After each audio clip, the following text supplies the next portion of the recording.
Assalamualaikum teman-teman YouTube, jumpa lagi dengan saya Habibi di channel Dunia Hobi. Ya, pada video kali ini saya mau sharing-sharing ya tentang settingan pakan untuk pie ikan di kandang saya. Karena beberapa waktu yang lalu banyak yang nanya katanya, "Bang, itu pie ikan dikasih pakannya apa? Kok badannya kayak gitu bagus dan sebagainya ya." Baik itu di YouTube, di Facebook, di IG, di TikTok ya, ada yang di WhatsApp juga gitu ya. Mungkin sebenarnya sih udah pernah saya bahas ya di video lama gitu ya. Cuman mungkin penyampaiannya kurang lengkap dan ada beberapa tambahan lagi sekarang gitu ya. Jadi ya saya bikin ulang videonya agar lebih komplit lagi. Oke. Tapi perlu teman-teman ketahui ya, pakan itu hanya salah satu faktor aja untuk membuat badan pie ikan itu bagus ya. Ada faktor lainnya seperti genetik, kesehatan, lalu rawatan dari indukan lelohnya atau babuannya dan lain sebagainya ya. Kayak saya ini kan udah bawaan lahir ya begini ya. Jadi kalau makan 5 kali sehari pun tetap ya begini. Jadi jangan pesimis kalau misalkan udah dikasih makan yang optimal dan maksimal perawatannya tapi burung badannya masih kecil atau masih kasar dan lain sebagainya. Ya memang mungkin secara genetik seperti itu teman-teman. Dan mungkin nanti bisa berubah saat nanti pas pelatihan. Yang penting kan kita kasih dulu asupan yang maksimal dan optimal untuk pertumbuhannya. Oke teman-teman, inilah beberapa pakan yang biasa dikasih di kandang saya.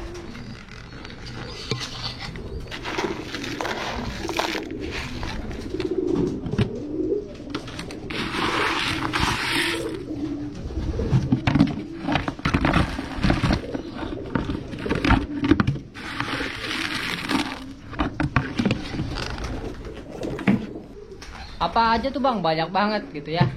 Sebenarnya ini dikasih ke berbagai tingkat usia ya, dan juga waktunya. Yang pertama saya ngasih makan itu 2 kali sehari ya teman-teman untuk ikan yang usia mandiri ya sekitar 1 bulan ke atas, dan usia loloh yang di sana di kandang babuan dan kandang indukan itu usia di bawah 1 bulan.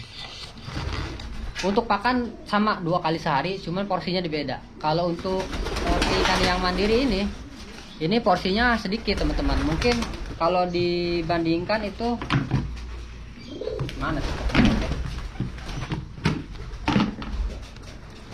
Satu cepuk ini ya untuk 3 ekor burung ya, untuk yang di kandang umbaran ini. Tapi untuk ikan yang di kandang sana itu dikasihnya full sampai sampai kenyang ya. Biasanya sih kalau sarapan pagi itu kalau ikannya kecil ya atau masih di bawah 7 hari, saya kasih 1 cepuk. Kalau udah besar 2 cepuk, kalau udah tambah besar lagi itu 3 cepuk paginya. Yang kedua itu sore hari. Nah, sore hari itu kasih makan sampai kenyang ya, sampai burung itu ya udah nyerah gitu ya, sampai ninggalin pakannya sendiri. Nah, nanti kalau sudah ada sisa pakan itu diambil lagi, disimpan. Kalau untuk yang ikan lagi diloloh di sana itu harus disisain ya. Jadi sampai malam pun dia tetap ada pakan ya, sampai besok itu ada pakan.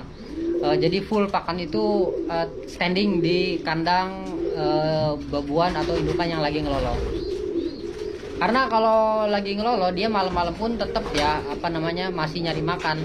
Itu masih ngasih makan anak-anakannya, terutama indukan-indukan yang lolohnya itu bagus. Nah itu biasanya dia lolohnya itu sampai malam juga. Nah itu untuk porsinya ya teman-teman ya. Yang kedua itu komposisi pakan. Komposisi pakannya apa aja Bang? Kayaknya itu banyak banget. Nah di sini saya ada 3 komposisi pakan teman-teman ya.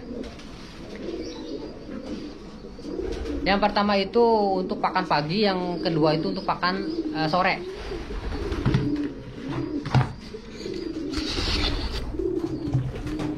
Nah ini untuk pakan pagi ikan yang usia 1 bulan ke atas ya, usia mandiri dan bisa makan sendiri.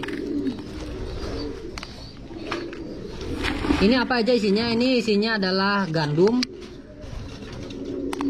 pur 591, pur 594 ya, dicampur. Ini ada jagung sedikit kecampur aja tadi.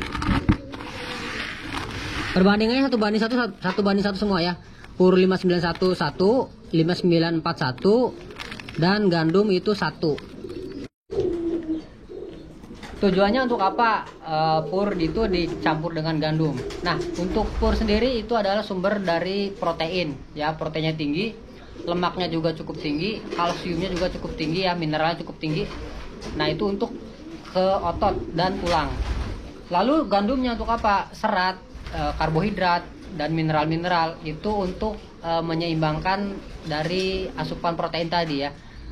Kalau enggak ya, ini sih pendapat saya aja gitu teman-teman ya. Kalau pur itu biasanya ya pencernaannya itu kurang bagus ya. Namanya juga ya pakan buatan gitu ya. Jadi harus diseimbangkan lah dengan pakan-pakan alami.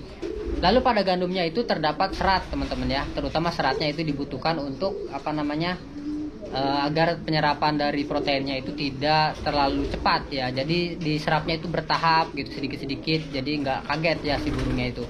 Dan juga ya sebagai penyeimbang dari pakan buatan tadi ya. Yang namanya pakan buatan pasti ada mungkin ya efek sampingnya. Jadi ya udah pakai penyeimbang untuk purnya tadi. Kenapa nggak pakai yang alami bang semuanya gitu ya? Sebenarnya sih pengen ya teman-teman. Tapi bijian mana sih yang proteinnya tinggi, lemaknya tinggi, mineralnya tinggi, kalsiumnya tinggi, tapi harganya murah gitu kan? Nggak ada ya, susah ya. Kalau pakai kacang hijau juga mahal gitu. Kalau misalnya dihitung-hitung ya hitungannya rugi bandar ya, biaya produksinya itu melejit gitu ya.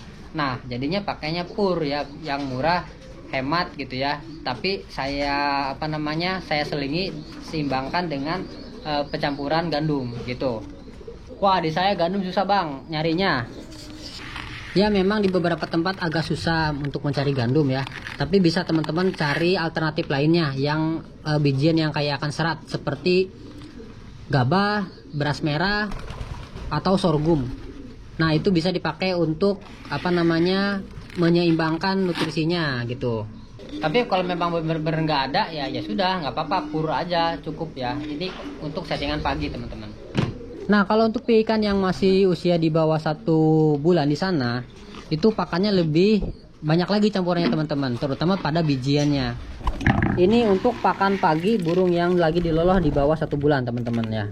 Apa aja campurannya? Ini adalah campuran dari kacang hijau, kacang tanah, pur 594, pur 591. Nah tujuannya untuk apa? Tujuannya satu ya, saya memperbanyak itu asupan alami dari alam untuk protein, mineral, vitamin, serat, dan lain sebagainya. Nah untuk purnya itu sebagai tambahan protein, lemak, dan mineral juga ya, untuk agar tulangnya juga bagus, dagingannya juga bagus, bulunya juga bagus. Tapi saya nggak selamanya kasih begini teman-teman. Ini kalau lagi ada dan lagi murah ya bijiannya, karena kacang hijau kalau lagi mahal ya lumayan ya, hampirnya tuh 30.000 kalau lagi mahal. Kalau lagi murah biasanya ya sekitar 15.000 sampai 13.000 1 kilonya. Dari komposisi pakan ini saya mencoba untuk memasukkan karbohidrat yang baik, serat yang baik, protein yang baik dari bijian, dan campuran dari pakan buatan dan atau pur ya. Untuk kacang hijau dia bagus sekali untuk menambah pasokan susu tembolok pada burung yang lagi ngeloloh di bawah usia 7 tahun. Nah karena usia-usia segini biasanya butuh banget ya yang namanya asupan susu tembolok ya. Kacang tanah untuk asupan lemak agar burung makin berisi ya, proteinnya untuk ototnya, dan kalsium mineral lainnya untuk tulang dan bulu-bulunya. Tapi jangan kebanyakan ya pakai kacang tanahnya, nanti burungnya itu satu kecanduan, yang kedua itu apalagi kalau sampai besar itu berat ya. Jadi gemuknya itu bukan gemuk otot ya, tapi gemuk lemak ya. Itu kurang bagus lah untuk merpati balap, kecuali kalau teman-teman mau buat dipotong. Ini biasanya dikasih ke usia di bawah 1 bulan teman-teman ya, untuk sarapan paginya. Nah tadi porsinya udah saya jelasin ya di awal.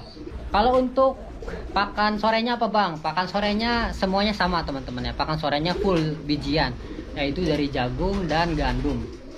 Kenapa jagung dan gandum? Karena ya keduanya itu murah, mudah didapatkan, dan nutrisinya itu cukup untuk mencukupi kebutuhan burung. Sebenarnya ya jagung full sendiri pun sudah bagus teman-teman ya, nggak masalah gitu. Tapi kalau pengen lebih maksimal lagi ya bisa dicampur dengan gandum. Karena apa? Karena gandum dari nutrisi mikronya atau vitamin dan mineralnya itu dia lebih banyak dibandingkan dengan jagung. Selain itu seratnya juga lebih tinggi.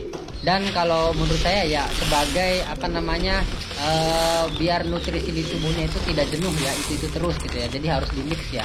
Jadi makin banyak campuran atau makin banyak bijian ya tentu burung juga menurut saya akan lebih sehat lagi. Selain jagung dan gandum ya, saya juga dilengkapi dengan nutrisi tambahan teman-teman. Nih ya, mungkin teman-teman taunya ini ya, Profil atau yang tetesnya yang bisa saya jual di toko-toko online ya. Ini apa? Ini adalah minyak nabati ya, bukan minyak ikan sebenarnya. Minyak nabati esensial. Ini bersumber dari apa namanya, biji-bijian yang banyak mengandung asam lemak baik, antioksidan dan lain sebagainya ya. Pokoknya banyak ya. Nah, ini untuk dicampur di pakan. Biasanya saya campurkan di jagung atau di gandum ini. Pemberiannya nggak usah banyak-banyak teman ya. Yang penting itu kayak terbaluri aja gitu. Jadi jangan terlalu basah, jangan terlalu kering. Nah, sekedar terbaluri aja. Karena kebutuhannya pun tidak terlalu banyak untuk merpati. Biasanya ya untuk 1 kilo itu saya campur dengan 20 tetes ya, atau setengah kilo itu 10 sampai 20 tetes itu untuk setengah kilo. Kalau untuk player biasanya ini ya, ini untuk seminggu sekali untuk player. Fungsinya untuk apa bang? Fungsinya satu, dia untuk asupan asam lemak. Saya sebut aja asam lemak ya, karena kalau disebut satu banyak ya, seperti omega 3, omega 6 dan sebagainya. Intinya sih ya untuk biar burung itu sehat, moodnya bagus, kawinnya bagus, reproduksinya bagus, bulunya juga bagus gitu. Jadi nggak ada kendala di situ gitu. Cuma pemberiannya jangan terlalu berlebihan ya.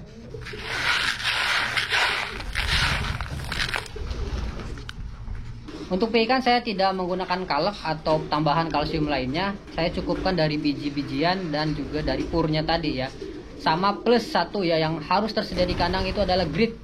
Grit itu sangat penting teman-teman ya, walaupun sedikit tapi krusial banget itu mineral. Coba perhatiin aja lah burung yang lagi ngeloloh atau yang lagi mau nelor ya, lagi giring. Biasanya makan gritnya itu lebih nafsu ya. Karena apa? Karena dia secara alamiah dia membutuhkan asupan mineral untuk telur, untuk ngeloloh ke anaknya dan lain sebagainya. Nah, karena dia butuh itu gitu ya. Jadi kita harus sediakan.